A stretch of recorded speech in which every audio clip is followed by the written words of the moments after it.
Welcome to the Hot Law Podcast, where we discuss the hot topics in today's news from the legal perspective. This podcast is brought to you by the Beaulieu Law Firm, PC. This podcast is not legal advice and is strictly for educational and entertainment purposes. For legal advice, visit the contact page at www.beaulieuLawFirm.com. Yes, and welcome to the Hot Law Podcast, Episode 1, Part 2, where we'll be discussing sports law. This podcast is brought to you by my law firm, Beaulieu Law Firm, PC, where my practice is about corporate, sports, and entertainment. If you need some legal advice, visit my contact page at www.beaulieuLawFirm.com. All right, we have a great show for you today. Earlier, we had John Pearl for the intellectual property and fashion law topic. Now we're going to be speaking about sports law, and particularly as it pertains to the NFL versus the NFL Players Association and the continuous battle with the protest. And the protest and the anthem of the protest, which is really about police brutality. But it's been going on all over the place, and it's been kind of crazy right for the past 2 years. And I have a special guest here today.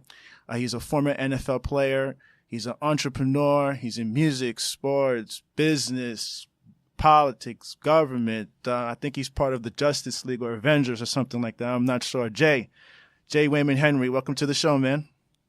Man, thanks for having me, Max. I'm actually humbled and appreciate that major intro. Superhero, I'm not sure, but I'll take it.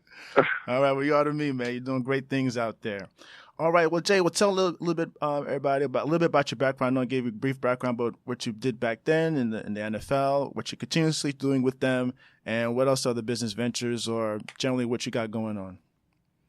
Well, ideally, former athlete, and after that career was over in San Diego, decided to open up my own firm and actually represent athletes and entertainers, and not in the necessarily contractual standpoint with their teams, but more on their business development and their brands, as well as just their overall business strategies and corporations that they wanted to own. So did that, sold that firm to a group called Stealth in New York, another sports entertainment, and started doing a bunch of real estate and development, and still working with athletes and entertainers in that space, as well as looking at mixed-use developments across the nation. So primarily in urban areas and neighborhoods where there's a demand and there's a need to increase the footprint of those who are impoverished. But overall, that has been my claim to fame as it relates to political and some of the political consulting. I was a political consultant to former administration in Atlanta, as well as my dad being heavily in politics in Baltimore. Godfather, who was a senator, congressman in New York, Floyd Flake. And overall, just have been involved in the political landscape, primarily in Atlanta and Baltimore, and in New York City, currently where I reside. All right, very good, man. Very good. Awesome. I've been working with Jay for about a year and a half now. He's doing a lot of fantastic stuff. And there's a lot more things to come, so stay tuned. But let's dive into sports law a little bit. And, as I stated before, now why are we bringing up sports law today and why this is a part 2 of a doubleheader? Well, as I stated earlier in the first part of the podcast, September 6th is the beginning of New York Fashion Week and the NFL season. Earlier today, we talked about the issues with Christian Louboutin and the Jordan brand in terms of what's going on with them internationally. And right now, we're going to be staying a little bit more local and talk about the continuous issues with the NFL protests. There's been a new wrinkle that's been added to this continuous battle where the NFL attempted to implement a policy stating that teams can fine players who choose not to stand and show respect for our flag. Now, the players are allowed to stay off the field in locker rooms or any place similar, but if they're on the field, they must stand and show respect to the flag and anthem. Interesting language that I think that they're using. But let's all start from the beginning. Well, let's start with sports law, what does sports law mean? Just like fashion law, sports law is more of a misnomer. There's not necessarily a legal statute of sports. It's more so business law and contract law applied to sports. So players have to go through contracts. They need to hire attorneys. It's all a business. It's all about money. So it's a bit of a misnomer, but you still need some business knowledge and sports industry knowledge, which I can provide at Boyle Law Firm PC. I like you, boy. So it's basically a misnomer. So there's no real sports law statutes out there. But let's dive in to the NFL. So, Joe, who do you think is going to win the Super Bowl this year? Who's your team? Who's going to be good this year? Hello, Jay? Yeah, there's a bunch of teams. I'm sorry about that. There's a bunch of teams that I was kind of pondering your question in order not to get in trouble because I have multiple friends on multiple teams. But as it relates to Super Bowl, man, I don't know. I mean, people can never go against Tom Brady. He always finds a way to make himself relevant. Honestly, I don't think the Patriots will make it back. I think Jacksonville has a really good team. I think they have a really good young and upcoming team. In fact, they played extremely well and was almost in the AFC Championship last year. And so I think Jacksonville has a good shot of representing the AFC. And as it relates to the NFC, I think I don't know. I think with some of the new receivers, you can't really bet against Aaron Rodgers. Of course, all of us who are in the New York area, of course, always every year we say the Giants are going to the Super Bowl. Oh, for sure. But I think they'll have a outstanding team. I think their defense will struggle, but I think offensively they'll do well. And I don't know, man. I think the NFC is kind of up for grabs. I mean, you can probably look at Seattle in some ways. You could probably look at the Rams. The Rams are playing excellent football, and they have an extra year of maturity with that young team. So I don't know, man. I mean, I'm kind of open. I'm excited to see the season open this year. Yeah, so am I. September 6th. So pretty excited to see it. So now it's 2018. And we're still dealing with the issues of the NFL protests and which really is not the NFL protest. Let me not misname it. It is a protest to bring awareness to police brutality and social injustice. That's what it's about. It's always been about that, but there always seems to be some mixed messaging. So I just want to make sure from the start that that's what the protests are about. It is not protesting against the flag or the NFL or disrespecting the military. In fact, Colin Kaepernick had a conversation with a certain soldier as a member of the military in terms of adjusting the way he demonstrated his protest as opposed to sitting down. Colin Kaepernick decided to take a knee, which is a more appropriate way to showcase yourself. I think it kind of shows respect to the flag and bring awareness to what's going on in his community. But let's start. So it all started off. I'm going to run through a timeline real quick. On August 14th, Colin Kaepernick sings during the national anthem, which is during the preseason. And then on September 1st, 2016, Eric Reid joins him in that protest. But before then, as I stated before, Colin Kaepernick was approached in terms of from a military officer in terms of adjusting the way he protested, so he started taking a knee. On September 22nd, the President of the United States, Donald Trump, responds, and I'll give a quote here because it is quite weird and a little bit hilarious to me because it's quite mean as well. I would quote, wouldn't you love to see one of these NFL owners when somebody disrespects our flag to say, get that son of a bitch off the field right now, out, he's fired. Some owners are going to do that. He's going to say that guy is very disrespectful to our flag and he's fired, and that owner, they don't know it. They're friends of mine, many of them, they don't know it. They'll be the most popular person for a week, and they'll be the most popular person in the country.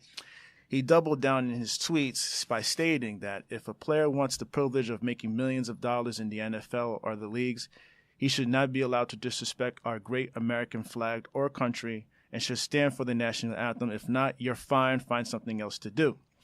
On September 4th, the NFL responded with more protests than ever, and that was due to Trump's remarks and everybody standing together or kneeling together and bonding as a brotherhood because they did not appreciate his words. The NFL contemplated an anthem rule change, but they opted against it and did not implement it. On February 1st, the NFL Players Association stated that it did not anticipate any rule against the protest this year. Prior to the Super Bowl 52 in February, the NFL Players Association was asked if they were going to prepare themselves for the possibility of a new NFL policy that would stop them from continuing their protest. But the Maurice Smith, the executive director of the NFL Players Association, says that they haven't been told by the NFL about anything. Actually, the NFL assured them that this would not happen and it was not coming. A couple months later, the NFL decided to change its anthem policy, and I will break down what that policy is a little later on in detail. And there's been a lot of hoopla around it, and the NFL players did not appreciate that because the NFL did that unilaterally without consulting the Players Association. So on July 19, 2018, the NFL decided to freeze its anthem policy and really keeping the rules as they were before they implemented them. In the beginning of the preseason, on August 2nd, well, actually, interesting story here. On August 2nd, it was discovered that Madden NFL 2018, a video game, edited out Colin Kaepernick's name in a featured song by Big Sean titled Big Yank. Big Sean quickly came out and stated that he did not give permission to edit out Kaepernick's name, and EA Sports apologized for it and later reinstated Cap's name back into the song. On August 9th, there were a couple of Miami Dolphins players that decided to continue with the protest and take a knee. The next day, Trump stated that these players don't really know what they're actually protesting for anymore. They're just doing it, and most of them are unable to define what they're demonstrating against, and they should just be happy and be cool. So that is where we are today. It's been a very, very crazy ride for the past 2 years. So, Jay, give me your general opinion about the timeline I just stated, which was organized by Kelly Cox of USA Today. Give me your opinion on that timeline and everything else in general regarding this policy. Well, my thought process behind my thought process as it relates to just the overall issues associated with this protest is it seems like it had been convoluted based off of a reaction of the president's remarks. And what happened at that particular point, it forced the owners, and it put owners in a very vicarious position as it relates to how they should respond and how they should act. Given that Trump was left out of the boys club, where he was trying to become an owner. Ideally, what happened was he was trying to become an owner, and at that point was not accepted in that particular NFL. And as me working with the NFL for the going into 17 years, owning a sanctioned property with the NFL for 10 of those years, I understand where owners are. I know most of them who happen to be kind of fair, but very conservative individuals. Ideally, I understood what part of the protest was as it related to, their bottom line, how it was affecting their bottom line. People were trying to say that the protest was affecting the bottom line as it related to their money, which when people understood is that people have other choices as it relates to from their entertainment dollar and their entertainment spending. So while the protest, I think, did some of that, ideally, I think also the NFL didn't take in consideration and allowed Donald Trump to paint his own narrative as related to how he viewed the protest, and made it more about him and made it about players who were trying to be unpatriotic, which was not the case at all. Right.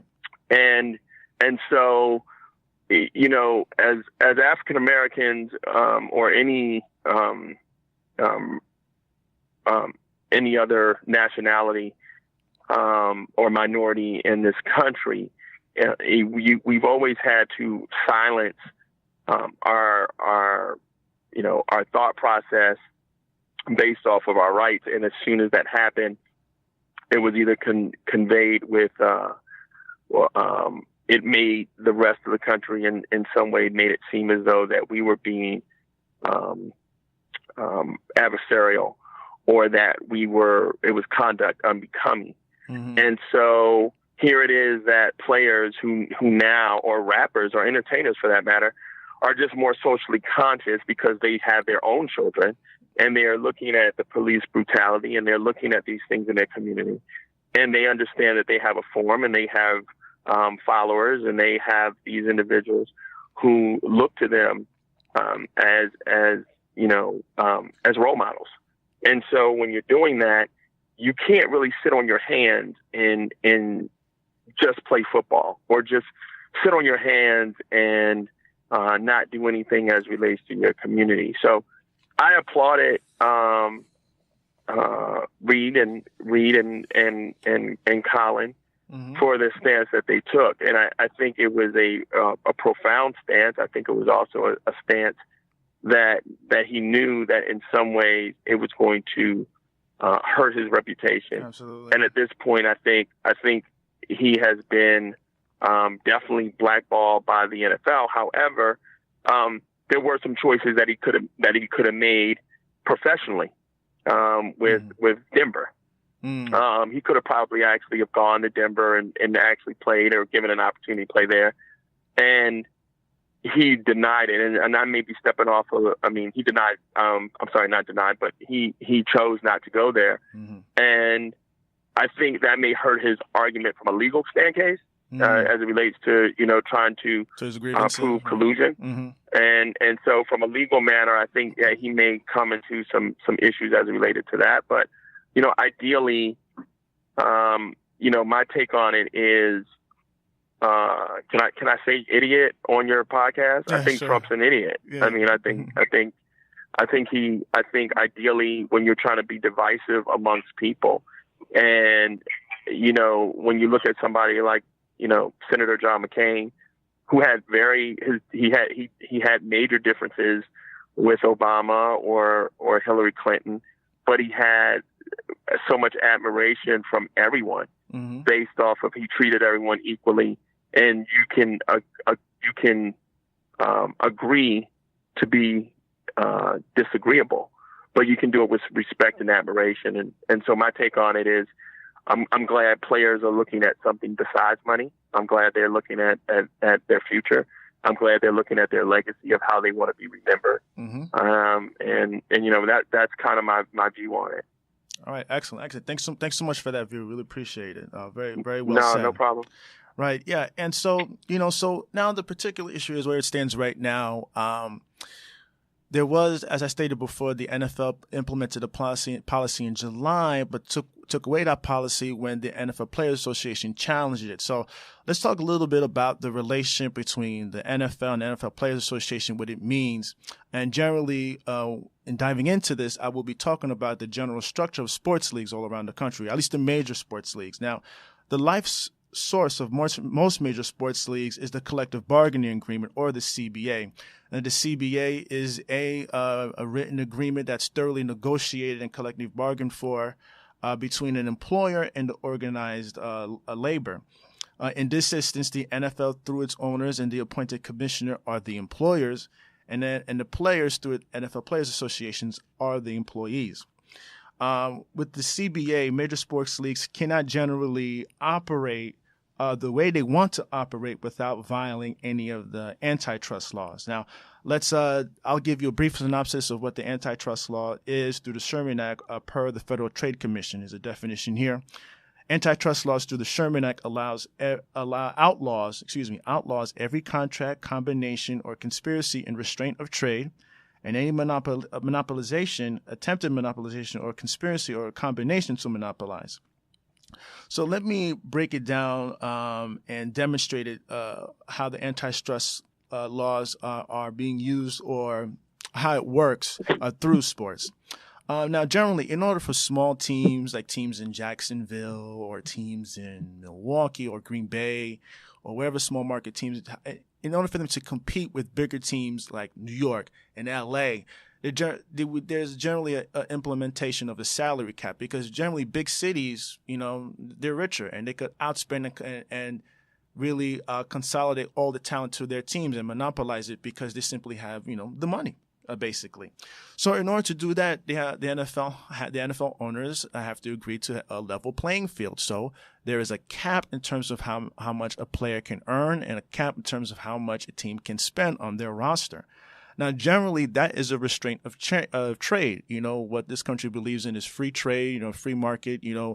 Individual is allowed to earn as much money as he can as possible as long as it's done legally. But in this instance, this is a restraint of trade. So if this by itself in a vacuum is allowed, it would violate antitrust laws because it would be a collusion, because though the NFL owners are generally considered one entity, but they are competing businesses and they are in competition for players. So for them to agree and quote unquote collude together to restrict how much players can earn would generally be in violation against the antitrust law. So in order to get by that, the teams must agree to that through a collective bargaining, and then memorialized through a collective bargaining agreement. So that's how the CBA works. For example, for the draft, if I want to work at a particular place, I should be able to. But if you're going through a draft, you're at the mercy of what the draft tells you where to work. But that's been collectively bargained for, and the players understand that. And it's the way to keep competition at an even keel. Now, generally, no major changes or rules that affect the player's work environment or pay can be in effect unless it is collectively bargained for. The CBA does generally give the commissioner a tremendous amount of power to police players and owners who commit acts that are quote unquote detrimental to the league, which is a very broad and vague definition you'll find in the CBA. And with the new NFL Anthem policy, the NFL owners and player associations are currently in dispute as to the enforceability of this policy. So the NFL may argue that the protests are detrimental to the league. Well, of course, it's kind of hurt their bottom line a little bit. But that protest is not really clearly defined in the CBA and NFL policy. But the NFL may argue that that goes under the umbrella of detrimental to the league. Now, going back to the policy, in May 2018, the NFL, in response to the protests and the rippling effects, unilaterally passed the NFL Anthem policy, which states the following: number one. All teams and league personnel on the field shall stand and show respect for the flag and the anthem. Number two, the game's operations manual will be revised to remove the requirement that all players be on the field for the anthem. Number three, personnel who do not choose to stand for the anthem may stay in the locker room or in a similar location off the field until after the anthem has been performed. Number four, a club will be fined by the league if its personnel are on the field and do not stand and show respect for the flag and anthem. Each club may develop its own work rules consistent with the above principles regarding its personnel who do not stand and show respect for the flag and the anthem. The commissioner will impose appropriate discipline on league personnel who do not stand and show respect for the flag and the anthem. Now, you could sense a theme here. A lot of this stuff, to me, this is my personal opinion. A lot of this stuff, to me, I was really clenching my fist reading this because this really came off of Donald Trump's Twitter page, I believe. Showing respect for the flag and the anthem, as if to saying that their protest is disrespecting the flag when that is not their intent and that's not what they're doing at all. They're trying to bring awareness to social justice. So my main issue with the NFL is that they seem to be continuously fumbling the ball, pun intended, when it comes to these kind of social issues. Earlier, it was the Ray Rice incident, regarding the punishment for his domestic abuse, and then with the tape and everything, and only giving him a couple games when he possibly should have gotten more. It was a mess. And then there was a busy investigation. And then there was another incident where the NFL fined players for wearing purple cleats in honor of their mothers who were deceased at the hands of domestic abusers. And they wanted to bring awareness to domestic abuse, especially in the aftermath of the Ray Rice. And the NFL decided to fine them because they were violating uniform code. And then now this with the issue with the NFL policy is just the NFL continues to be fumbling over itself and tripping over its feet. But it seems that the NBA, on contrary, seems to have a better grasp on these issues. So, Jay, my question is to you: why does the NFL struggle so much with a lot of these issues? Well, you have to understand something too. The formation of owners in the NFL and the ownership in NBA are totally different, right? You have established, the NFL has been established for so long that the ownership in the NFL are based off of captains of industry, whether that be steel, whether that be pharmaceutical, whether that be agricultural, whether that be alcohol, in the actual distribution of those particular businesses. They have been established. Those franchises have been passed down to heirs of family. They are older and they are established and part of the old guard of how they think, meaning that the NFL is not, number one, how they generate revenue for themselves or their family. It is basically their yacht. It's their yacht. It's their golf club per se. And so because of that, they have rules and regulations in place and that they want to always implement because they just can, right? Because they feel like this is their club. Whereas in the NBA, that ownership group came from primarily, a lot of those individuals came in the era of tech money. They were very more liberal in their thought process. They were they were younger. They weren't necessarily generational money. They were considered probably more new money.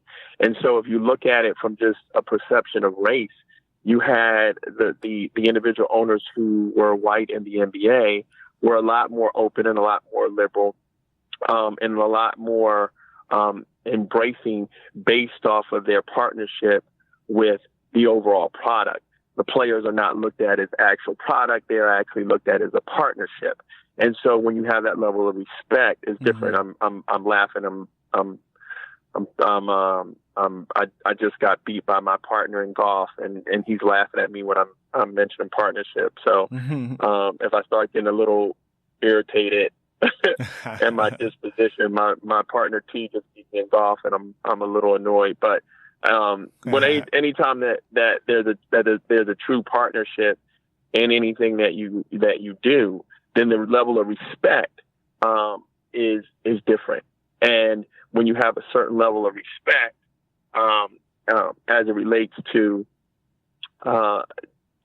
those who you're in business with, then your policy making and your compromise is going to be different. And so the things that they have put in place, number one, have been out of sorts. And again, me working with the NFL as somebody who was not, an athlete with the NFL, but actually worked and owned properties with the NFL, I can tell you it's not as functional as people would like to think. So the difference is that they don't work. They work in autonomy. So you may have one owner who thinks a certain way. You may have a couple of owners or one or two owners that are racist. You may have some new owners who basically believe in having liberal policies similar to the NBA. You may have some owners who did not come from generational money. It's just, and they run that while the league oversees the overall product. Individual teams are controlled by owners. Right. And those owners have a right to do whatever the hell that they want to do. I mean, ideally, that's how they think in a process. And so when Jerry Jones comes out and he says, this is what's going to happen, he's basing it. Some of it is based off of money. Some of it is based off of political pressure. And then some of it is the lack of respect for the actual players. I mean, they're looked at as product, and which is one of the reasons why I tell guys, like, you have 3 or 4 years or 5 years to make an impact, and then that's over with. which means that you won't be able to talk to owners or meet with these individual captains of industry unless you do something magnificent outside of football. And once football is over, you won't be able to go to the front office. Mm-hmm. You won't be able to go to the National Football League at 380 Park Avenue. Typically, when you're a player, you go to Park Avenue or you go to the NFL office if you're in trouble. You typically don't go there to do business with the NFL. You typically go there because you've been summoned.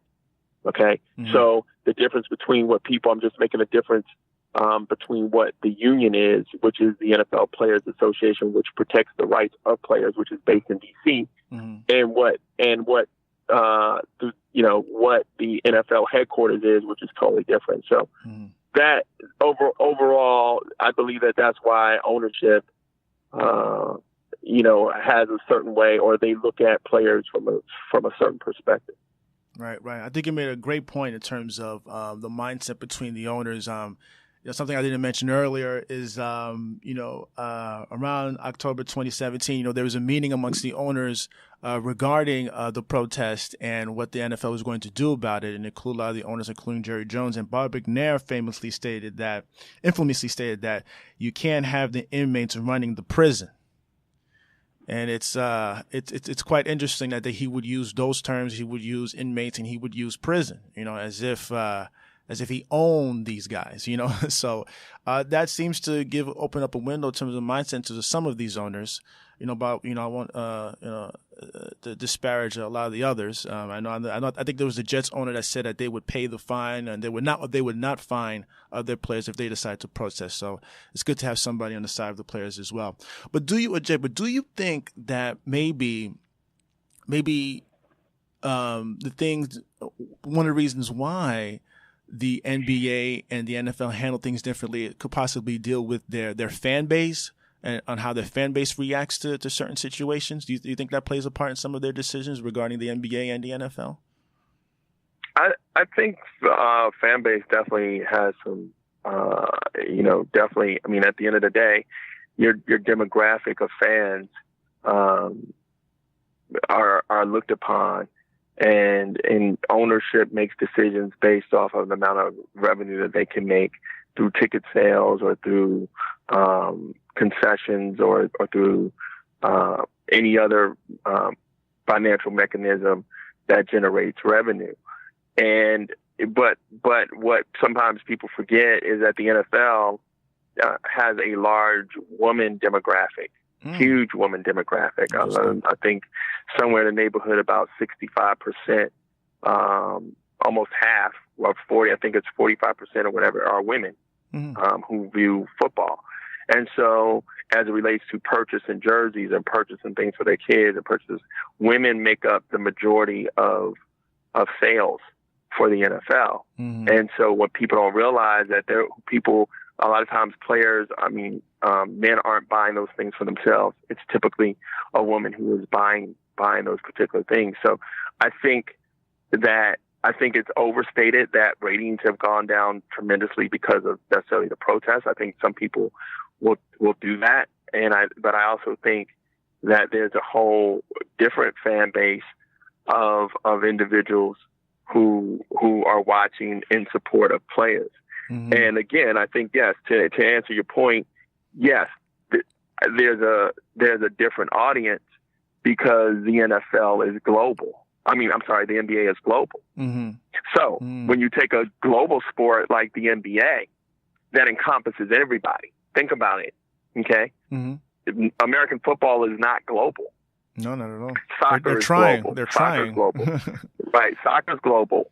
Baseball has become global. Mm-hmm. But basketball is global. And when you're global, that means you have to deal with all kinds of other races. You have to deal with those from Korea. You have to bond with those from Japan or China or Russia, right? Or any Latino speaking country. So at some point, while you have a global, product, that means that you have to encompass all types of different people, which the NBA has been really good at doing. If you look at the numbers of the NBA, their revenues are increasing in droves, and I think it's because they have embraced taking their product on much more of a global span.